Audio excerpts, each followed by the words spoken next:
Bienvenue dans cet épisode qui s'intitule « Le bonheur en Christ ». Du moins, le bonheur selon les principes et selon les valeurs bibliques. Et nous savons que la Bible est un ensemble de livres. D'ailleurs, je me souviens ou avoir entendu dans une interview, que le mot biblique ou Bible est lié au mot bibliothèque. D'accord, je crois qu'ils doivent avoir la même racine. En tout cas, ils ont la même racine. La Bible, c'est un ensemble de livres. C'est un ensemble d'épîtres. C'est un ensemble de lettres, on va dire ça comme ça. Mais aussi un ensemble de récits, un ensemble de biographies, un ensemble de poèmes, voilà, comme ça. En fait, il y a différents genres qu'on retrouve qui permettent à leurs auteurs d'exprimer des pensées, des émotions, des ressentis tels qu'ils l'ont vraiment vécu. Et la Bible nous dit que c'est poussé par l'Esprit que les hommes ont parlé de la part du Seigneur. Et donc, on ne peut pas lire la Bible sans avoir cette réalité à l'esprit que c'est Dieu qui parle, tantôt d'une manière, tantôt d'une autre, à travers une lettre, à travers un poème, à travers une biographie, naturellement celle de Jésus, ou encore celle des apôtres, des disciples de Jésus, parce que dans les évangiles, nous avons un récit complètement de la vie de Jésus, mais aussi de certains disciples de Jésus aussi qui avaient participé de façon active à la mission de Christ ici sur terre. Donc vraiment, le bonheur qui est le thème phare, qui est le thème principal du livre vital, mais aussi de ce podcast, est lié à la personne de Jésus-Christ de Nazareth parce que il est le fondement sur lequel ce livre s'est inscrit. Donc, parler du bonheur sans parler de Dieu, sans parler de Christ, vraiment ce serait incomplet, comme je le dis d'ailleurs dans le livre La joie de vivre, qui fait partie de cette série, La joie de vivre, vitale, mais aussi mission de vie. Donc vraiment, si on doit parler de bonheur, on doit forcément se référer aux Écritures. Et le passage que nous allons aborder aujourd'hui, pour nous permettre davantage de cultiver notre état de bonheur, pour nous les chrétiens, il se trouve dans le livre de Psaumes. Voilà, je parlais de ces différents genres littéraires justement qu'on retrouve dans la Bible. Et là, nous sommes justement dans le livre de Psaumes. Et nous savons que les psaumes, ce sont des poèmes en fait. Ce sont des paroles inspirées du Saint-Esprit qui sont retranscrites naturellement dans un support papier. D'accord ? Et on retrouve différents auteurs tels que David, Salomon, je crois aussi Moïse a des psaumes, si je ne me trompe pas, mais nous sommes là en tout cas dans l'un des psaumes les plus, je dirais pas les plus importants, mais l'un des psaumes vraiment, d'ailleurs, qui est très populaire, mais qui nous permet vraiment de bien asseoir la pensée du bonheur selon Christ, la pensée du bonheur selon Dieu. Alors nous sommes dans Psaume chapitre 23, donc Psaume 23. Il est dit Cantique de David, c'est l'intitulé. Alors, déjà avant de poursuivre, un cantique c'est une chanson à la limite. C'est un chant. C'est une louange que l'on adresse à Dieu. Et là, David se trouve dans un état de joie. Vous savez, il y a un passage biblique, je ne me souviens plus exactement de la référence, qui dit que si quelqu'un est en joie, qu'il loue le Seigneur. S'il est triste, qu'il prie. S'il est malade, qu'il demande aux anciens de prier pour lui. Je crois que c'est dans les épîtres, peut-être l'épître de Jean ou de Pierre. Alors là, David adresse un cantique. Waouh! C'est que certainement il était dans un état de joie, un état de bonheur. Et voilà ce qu'il dit. L'Éternel est mon berger. Je ne manquerai de rien. Il me fait reposer dans de verts pâturages. Il me dirige près des eaux paisibles. Il restaure mon âme. Il me conduit dans les sentiers de la justice. À cause de son nom. Quand je marche dans la vallée de l'ombre de la mort, je ne crains aucun mal, car tu es avec moi. Ta houlette et ton bâton me rassurent. Tu dresses devant moi une table en face de mes adversaires. Tu oins d'huile ma tête et ma coupe déborde. Oui, le bonheur et la grâce m'accompagneront tous les jours de ma vie, et j'habiterai dans la maison de l'Éternel jusqu'à la fin de mes jours. Waouh, alléluia. David, étant dans cet état de paix, cet état de liberté, cet état de bien-être, mais également dans cette capacité d'accomplissement dans le Seigneur, rempli de joie, exprime cette pensée qui dit que l'Éternel, il s'agit ici vraiment du Dieu Tout-Puissant. L'Éternel est son berger. Et il dit, je ne manquerai de rien. Donc vraiment, ça me rassure. Et d'ailleurs, il va illustrer tout ce qu'il dit plus tard. Donc c'est un gage, c'est une garantie qui nous rassure que Dieu est avec nous, que Dieu est pour nous. Alors justement, on va voir les différentes composantes du bonheur telles qu'on le définit de façon universelle dans ce podcast. Il est dit que il me fait reposer dans de verts pâturages. Dieu fait reposer celui justement qui le reconnaît comme berger, comme son berger, son Dieu, comme l'Éternel. Et dans ce repos, on voit la main de Dieu, on voit Dieu en action, on voit comment nous sommes productifs parce que l'image du ver, c'est l'image de la productivité, de la fécondité, de la multiplication. C'est-à-dire, dans le repos, on voit Dieu agir. La deuxième partie du verset 2 de ce chapitre dit « Il me dirige près des eaux paisibles. Oui, la paix. » On a dit que le bonheur est un état de paix, un état de liberté, un état de bien-être et une capacité d'accomplissement. Ici, donc, c'est la composante de la paix qui est mise en avant. « Il me dirige près des eaux paisibles. » Verset 3, il dit « Il restaure mon âme. » Waouh! Ici, c'est le bien-être. Dieu a cette capacité, par sa puissance, de restaurer nos âmes qui sont brisées, qui sont tordues, qui sont blessées. Dieu a cette capacité de les restaurer, c'est-à-dire de les rétablir, de donner la forme initiale, de restaurer justement notre bien-être.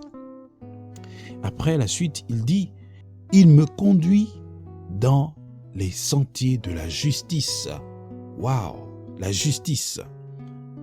Dieu rend justice à ses enfants. Et là aussi, quelque part, il y a la notion de la liberté. Car Jésus est mort pour nos péchés et ressuscité pour notre justification. Christ est l'expression de l'amour de Dieu envers un peuple perdu, un peuple qui est soumis à l'esclavage du péché. C'est la raison d'ailleurs pour laquelle dans Romains chapitre 4 au verset 5, il dit « Qui a été livré pour nos offenses et ressuscité pour notre justification ?» Dans le même épître de Romains, cette fois-ci au chapitre 3, à partir du verset 5, il est dit « C'est lui que Dieu a destiné par son sang à être, pour ceux qui croiraient, victime propriatoire afin de montrer sa justice, parce qu'il avait laissé impunis les péchés commis auparavant au temps de sa patience. Il montre ainsi sa justice dans le temps présent, de manière à être juste tout en justifiant celui qui a la foi en Jésus. Waouh! Quelle bonne nouvelle! Nous sommes justifiés, nous sommes libérés, nous sommes donc déclarés justes dès lors qu'on a la foi en Jésus. Donc c'est vraiment le bonheur dans l'aspect lié à l'état de liberté.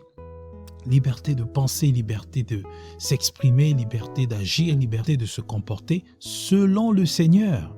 Parce qu'aujourd'hui, si l'on vit, ce n'est plus nous qui vivons, mais c'est Christ qui vit en nous. C'est Christ qui vit en nous. Il est notre justification. Qui peut encore nous accuser?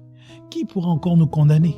La Bible dit qu'il n'y a aucune condamnation pour ceux qui sont en Christ. La liberté véritable, c'est celle que nous avons dans le Seigneur. Et là, David nous le rappelle à travers ce merveilleux psaume. Et il dit, à cause de son nom, Quand je marche dans la vallée de l'ombre de la mort, je ne crains aucun mal, car tu es avec moi. Ta houlette et ton bâton me rassurent. Tu dresses devant moi une table en face de mes adversaires. Tu oins d'huile ma tête et ma coupe déborde. Oui, le bonheur et la grâce m'accompagneront tous les jours de ma vie et j'habiterai dans la maison de l'Éternel jusqu'à la fin de mes jours. Waouh! Waouh! Et c'est merveilleux parce qu'il dit, le bonheur et la grâce m'accompagneront tous les jours de ma vie. Donc, le bonheur est censé être notre partage tous les jours que Dieu fait. Chaque jour, Dieu déverse une onction de bonheur dans nos vies. Une onction de bonheur, une onction de grâce. Et donc, en fait, nous sommes en permanence en contact du bonheur et de la grâce de Dieu dès lors qu'on fait le choix de le reconnaître comme étant notre berger. Le bon berger. Jésus-Christ de Nazareth. Dieu, on parle dans l'évangile, je crois, de Jean. Le bon berger. Le bon berger. Donc vraiment, le bonheur se vit quotidiennement. Et le dire peut sous-entendre certainement, chez certains, que ça veut dire que nous devons être joyeux tous les jours. Non. Même s'il nous est recommandé d'être joyeux, c'est-à-dire d'être en joie, hein, comme le dit Paul dans l'épître de Thessaloniciens, mais nous devons faire vraiment la distinction entre les deux. Le bonheur, c'est un état. La joie, c'est un sentiment. C'est une émotion qui peut généralement être provoquée par quelque chose d'externe ou d'interne à nous. Mais nous pouvons aussi la rechercher, ça c'est clair. Nous pouvons rechercher cet état de joie ou bien cette émotion de joie-là. Bien sûr par des idées, des pensées, des images, des choses en tout cas qui peuvent nous rappeler quelque chose de positif. Mais le bonheur, lui, c'est un état, c'est une décision, c'est une responsabilité que nous devons assumer. C'est-à-dire la responsabilité d'accepter ce que Dieu dit de nous. Là, vraiment, je l'aborde d'un point de vue purement chrétien, purement biblique. C'est notre partage. C'est notre partage. Et d'ailleurs, l'un des conseillers de Job le dit clairement dans Job, chapitre 22, verset 21, qu'il recommande à Job, il dit « Attache-toi donc à Dieu et tu auras la paix. Tu jouiras ainsi du bonheur. » Vous voyez, c'est à nous de faire plus ou moins ce premier pas, d'aller vers le Seigneur, de le reconnaître comme étant le bon berger, pour bénéficier justement de ses droits. Parce qu'une fois de plus, le bonheur, c'est un droit. C'est un droit que Dieu nous a donné. Nous avons été dépourvus de ce droit suite à la désobéissance de notre ancêtre, Adam et Ève, de nos ancêtres. Et depuis lors, Christ a apporté un nouveau plan de rédemption pour nous. Et c'est naturellement en l'acceptant comme Seigneur et Sauveur que nous pouvons être restaurés spirituellement, parce qu'il nous a bénis de toute bénédiction spirituelle dans les lieux célestes. Tout simplement parce que nous l'avons accepté. Il nous a donné le pouvoir de devenir enfants de Dieu. Et parce qu'on est enfant de Dieu, eh bien, on peut désormais jouir de ce droit, de cet accès qu'il nous donne au jardin d'Éden, donc à la présence de Dieu et donc à ce bonheur qui nous est destiné. Nous sommes heureux et heureuses dans le Seigneur. C'est une vérité et nous devons la voir chaque jour que nous nous levons. Avoir à l'esprit que nous sommes légitimement autorisés à jouir du bonheur que Dieu nous a donné par son Fils, par son bien-aimé, Jésus-Christ de Nazareth. C'est notre droit. C'est notre droit.